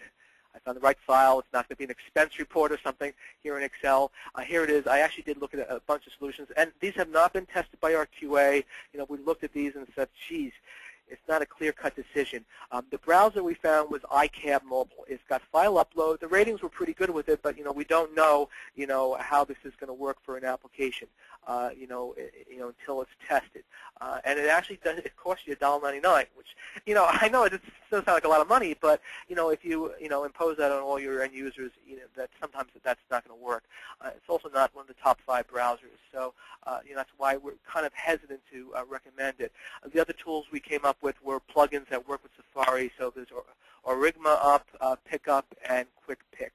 There might be a few others out there, but these were the ones that we found during our investigation. But again, we're not recommending any specific one at this point, until we put it to QA. And again, all of them require you to install an app. In one case, you even have to pay and move away from the Safari app. So definitely trade-offs there.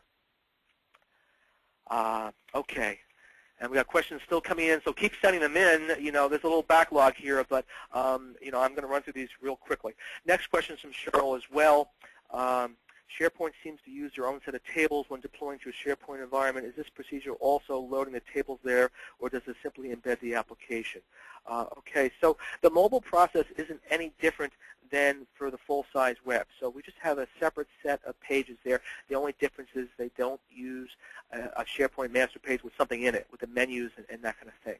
Otherwise, it's the same thing. So yes, there are tables that are in there. In fact, SharePoint kind of has its own little SQL server and an IS bundled together. That's what kind of SharePoint is, among other things. They've taken the other Microsoft technologies, put them together, and made changes to them. Now, there's lots of significant changes. You can't run in a 32-bit environment and so forth, so it's not your standard out-of-the-box IS or SQL Server. But there are tables in there, but you would not want to use those tables, to customize to do your application or anything. I mean, it's really for SharePoint purposes. So, but our deployment doesn't touch those. Those are the SharePoint tables in your environment. We don't do anything with that. Now, sure, you're going to have tables in your own application with Iron Speed Designer that may be on a SQL Server, but in all likelihood, those tables are going to be separate from the SharePoint tables, and they're probably not going to be in SharePoint SQL Server database. That might not be the most appropriate place to put it.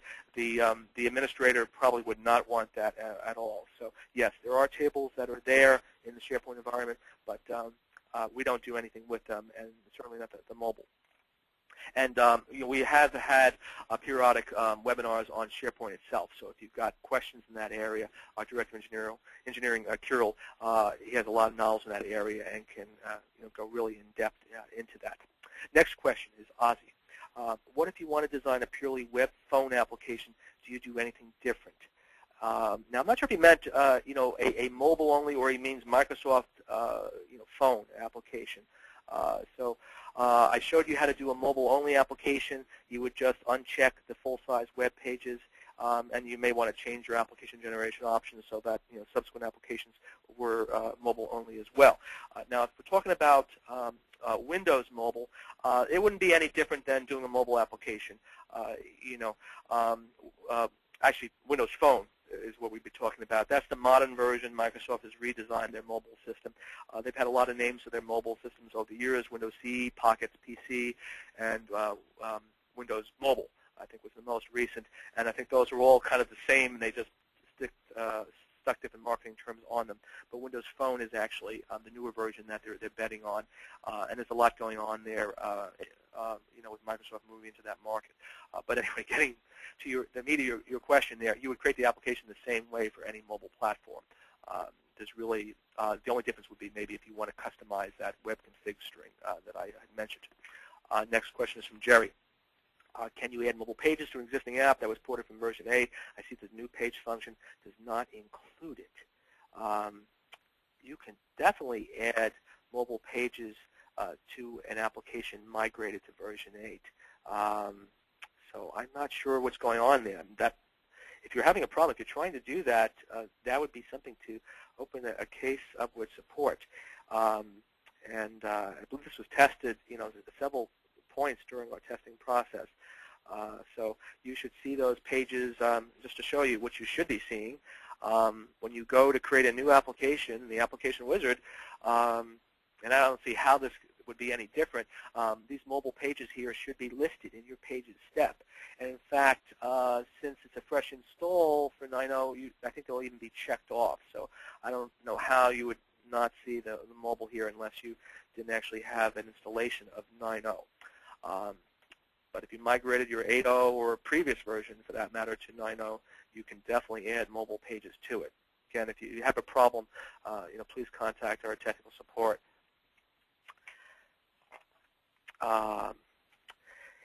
Next question, Cheryl. Is there a way to multi-select fields to a certain length and width? So it sounds like this is a question in the design mode. Can you select multiple fields and then change them? I don't think you can do that in the editor. We do have multi-selection, I think, which might be used for drag and drop. I don't think we have something sophisticated where you can change the properties concurrently. Let's see. We can actually control click doesn't seem to be. You can do a shift click. There are options for moving things around in mass and copying and pasting. I'd be kind of surprised that properties. Yeah, you can see properties here are disabled because we're at the cell level. I don't think you can update multiple properties on multiple fields at the same time, which is what I think you'd want to do for the length and the width. So you would need to update the fields individually. And by the way, the default widths for text boxes and all in mobile are different than they are for the full-size web. So we adjusted those. But this question isn't really so much specific to mobile, or maybe it would be more needed for a mobile environment. Okay, next question, Chris. Please discuss multilingual internationalization of a mobile app. Any differences from standard web pages? Great question, because multilingual is one of the more complex features of the product.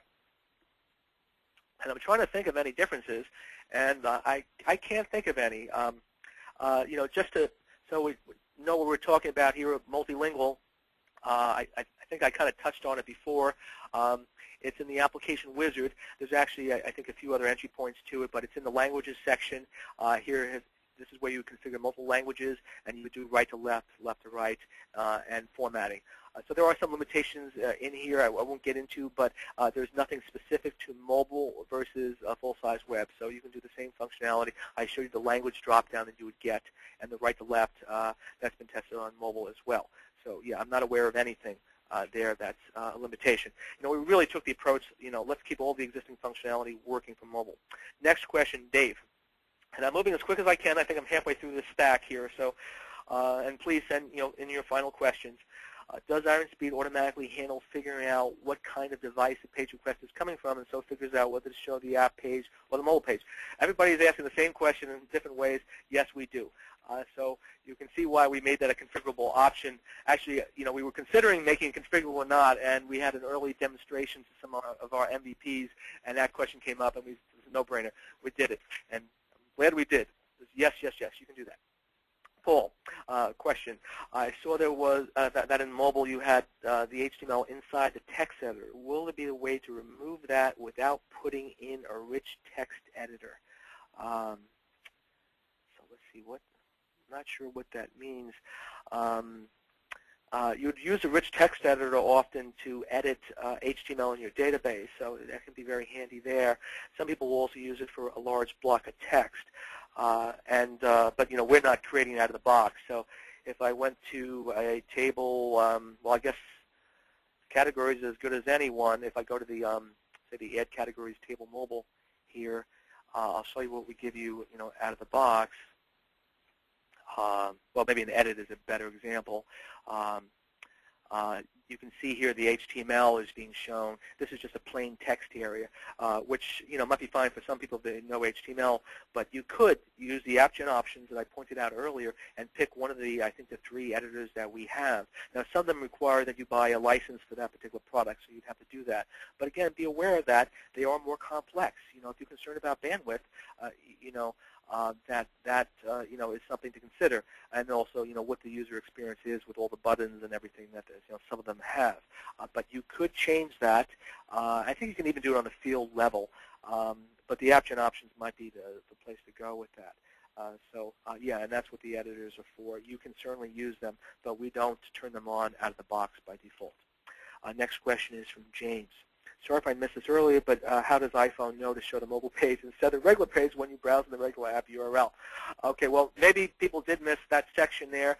And I'm going to say for one last time here that in the web config, if you search for iPhone, you're going to see a list of pipe-limited strings. If any one of these strings is found in the user agent that's sent by the web browser, we will automatically redirect to the mobile start page when they go to the application root. If it doesn't match, and none of these match, then we go to the full-size web. More than one match, yeah, we go to the mobile. So that's only with the full-size, the root. If you go anywhere else inside the application directly to like a show table mobile page, that's it. You just go there. So that means you can mix and match and cross over after they've been initially redirected. So that is that. Okay, next question from James as well. Can mobile pages use .ascx include controls? Yes, they can. And in fact, one thing I did gloss over in the shared area, and I didn't know what this thing was until we actually did the mobile project. There's an include component ASCX control, and there's also an include component mobile ASCX control. And this is just a starter point. It's shown in the toolbox. It allows you to be dragged. You can drag and drop it and insert the control. So that's the only reason why we have it there, to show you that you can indeed take ASCX controls and add them into mobile pages. So yes, there's nothing different there. Now, and that's really a theme throughout the product, is that we really have tried for the mobile functionality to build upon all that we've developed over the years in Iron Speed Designer. Otherwise, it would have been a huge, even huger undertaking. So, existing functionality that's not specific to the layout on a small page, is not something that should be broken or need adjustment with the 9.0 functionality. So yeah, this stuff should just work. All the databases, they all work. Next question, Chris. With no mouse over effects on mobile, how should we be redesigning apps for the iPad and tablets? That's a good question. I think we're still kind of figuring out how these things work, with mobile, how to design an application, since you can't have, things that the user can kind of gently peruse by mousing over without committing to clicking. It's just, it either explains itself as it is or not, or it has to be fault tolerant, and prompt them.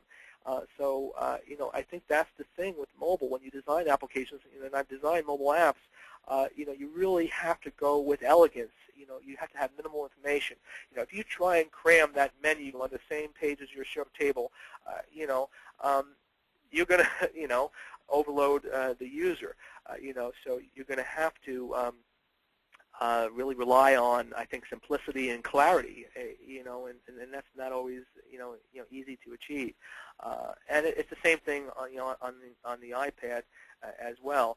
So you're probably going to have, maybe things that you press on and, a little tooltip appears below, expands below. That's something you could do. You could easily do that with DHTML and use that display, none that I showed earlier, in the editor. Do a little JavaScript to hide and show things that way. So, but no, this is kind of a design question on, how to do things with mobile. And I don't have a great answer, on the lack of mouse over. It's just something you come across when you put the 9.0 mobile functionality and then you say, oh no, this concept just doesn't exist. So, be aware of that. Next question from Joe. Can you change the resolution of the mobile live preview? Some Android phones have resolutions other than 320 by 480, such as QHD, etc. Yeah, great question. In fact, 320 by 480 is really not the resolution we were targeting. We were targeting the iPhone 4, which is double that, which would be 640, well, whatever that comes out to. that's actually what we were testing with most of the time. The iPhone 3 was actually in the side since the iPhone 4 has been so popular. So, but actually that's not really relevant in that we're really just trying to show you the size of the phone, approximately. The pages scale to, any resolution, so it's really not, a problem for the most part.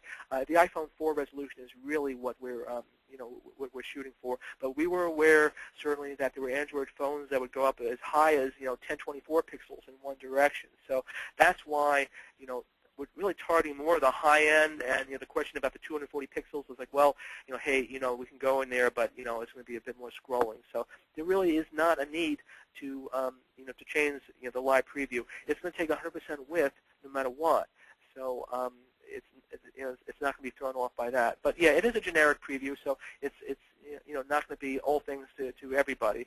So it's not specifically an iPhone, and I think I mentioned that it's built upon the IE browser component, so it's not actually using the Safari or the Chrome browser. It's to give you an approximation, and overall it does a pretty good job, but you still need to test on your actual mobile devices that you want to target. Next question from Ozzy. Is there a way to display information from the parent record at the top of the scrolling list? For example, you may be working on entries on an invoice, and you need to know which invoice you are working on even as you edit the parts in the invoice. Yes, all the same things that you could do with a full-size page, you can do in mobile. It's just a question of, whether or not you can do it, out of the box. So, we do have child table functionality, so you can be, looking at a specific record and with a table below that, but if you want to, do something a little bit different, then you're going to have to, do hookups, for the parent-child relationships, or, add editable fields and that type of thing. You can certainly add your own scrolling regions, but pretty much what I've shown is what you get out of the box. So I want you to to see that. Of course, I've changed the look at the show table page, but that's the basic look with the filters up there, and you can customize the layout here, field labels with orientations. The child table is here. There could be multiple child tables. I think it's unlimited. It's configurable in the configuration. But this is in the show record, and the edit record and add record are just the record itself. So those are the page types that we have for mobile. Anything that would be different, significantly different, you would be combining, dragging and dropping panels, and if you're needing to hooking up the table and record controls. So. Next question is from Chris. I'm almost done through the initial bulk of them, but there's still more coming in, and please, again, get your final questions in. And if there's any future feature requests, send them in as well, since I'll do that at the tail end. On the iPhone, is it possible to create an app icon for Safari that opens the Start Mobile page? Now, I assume we're talking about creating it, actually on the Safari or the Apple desktop. Not inside Safari. I mean, you could customize the icon for your home page and have that show in Safari when they go to your application. There's a favorite icon feature. You can look up on the internet. There's a convention there for customizing that. But if you actually wanted to have an icon show alongside your apps on your desktop, if you will, on your mobile device, that's not something that Iron Speed Designer would do, and I suspect you'd be, creating a little native app to do that. On Windows desktop, of course, you would just create a simple, alias, a shortcut, to a web page, and that would open up in an IE. But here on the Apple environment, I don't think there is a way of doing that I'm aware of. But you could customize the icons that are shown. Actually, let me just point out where that would appear in any browser, actually. You tend to see those icons in this area here, like IE, for example. Oh, here's Iron Speed Designer. Here's a perfect example. Here's the Iron Speed icon shows up here. You've probably seen that in some websites and wondered how to do that. There actually is a convention. There's 2 or 3 reserved file names and special locations. You need to put them on your web server if you want to do that. But again, the desktop, I don't think you could do that, at least with Iron Speed Designer. You'd be creating a simple little app, the world's simplest native app for that. Okay, a few more questions here. Can I use a three-level approach, standard web pages, iPad pages, and iPhone pages in the same site? And can redirect be used to make this possible? Is it practical? This is Chris again. That's a good question. And this was kind of our vision for the future, how we might do iPad pages, or more generically, actually. Of course, we do tablet pages. We weren't sure, if we would have a separate page category for iPad tablets. We weren't sure if they would be that different or if it would be overlapped with the full-size web. So we kind of architected the feature so that we could change our implementation later to support multiple sizes beyond the 2. That's not something really exposed to you though. So if you wanted to do that approach, that's not something that's built into the redirection logic. It's a yes or a no thing. It's either a small mobile page or not. So that's something maybe you could code customize. Well, I think at the base classes level you could. But you've always been able to do your own redirections anyway and co-customize that logic. So you could kind of do that yourself. But it's not something that we provided support for. But that may very well be a good approach to have separate pages for your iPad.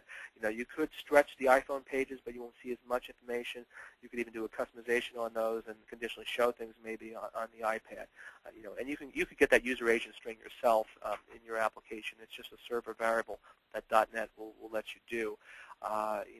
But still, the iPad pages, why do they need to be that different from the web pages? It's either because we want to change the web pages in general, or their screen real estate is a little smaller. In fact, we do want to change our standard web pages, and that's an area we'll be looking at in the future, how we can improve just the overall layout of those since we've worked on the mobile. Next question from Paul. Is there anything you need to disable in order to get the live preview to work out of the box? It seems to be getting a dangerous request error on show edit pages. Okay, I think I know what error it is. The dangerous request error. If you run into this, there is, well, there's two things to say about this. We have an online help item that you can search for that gives tips on how to resolve this. You need to change something in, I think it's your web config, so that it allows the XML that we put in to identify record, the records in the table that we're editing or showing. The XML in there gives an error in .NET. So there is actually a setting to change, actually back to the, I think, the 2.0 .NET days, and I think in 4.0 there's an additional setting you need to change. So that's something that is in the online help, and I guess that will show up in live preview. So you would need to adjust that. And also, it may be something wrong with your .NET configuration. If you installed .NET before your IS or something like that, that might be something to check on too. But live preview is meant to work out of the box unless there's something wrong there with your configuration. But it's not using IS, which is more difficult to configure. But we had some customers run into that issue before. Fred, next question. It might be helpful to have a footer to allow the user to toggle between a full-size and mobile version of the page. I realize we can create a link, but having the designer automatically build a standard link on all pages would be great. That sounds like a really good idea. I'm not sure if we would want to do that, out of the box for everybody. Maybe we would. I've seen that done on a lot of websites. So that is something to consider actually for a future feature, maybe something controlled by an application generation option. So thanks for bringing that up. Anyway, there's nothing preventing you from doing that today with the 9.0 product in the footer yourself. You could go in and put a link to the full-size pages, which would be a great idea. So I will make a note of that. Thank you. And again, if there are other feature requests and things, send them out there. I think I'm running to the very end of my questions here, so I'm going to be signing off in a matter of seconds here, unless the next question is a stumper. Let's see. Next question, Fred. If the mobile device does not have a way to browse local files, then what does the save icon on a page do?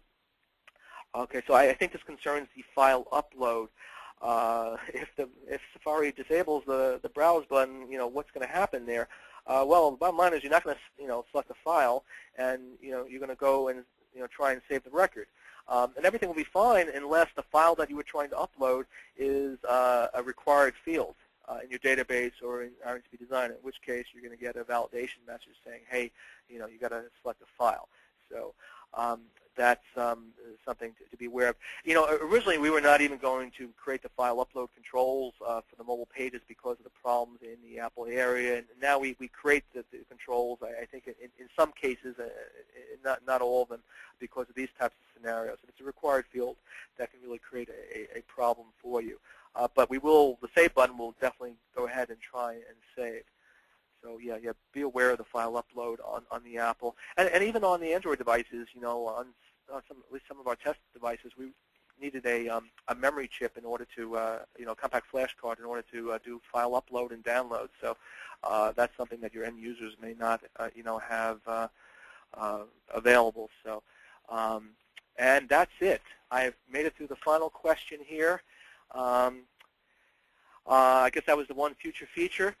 So that is the end. I want to thank everybody here for coming today. I hope you've got some things out of the presentation that you didn't know before, and I'll look forward to hearing from you in the future.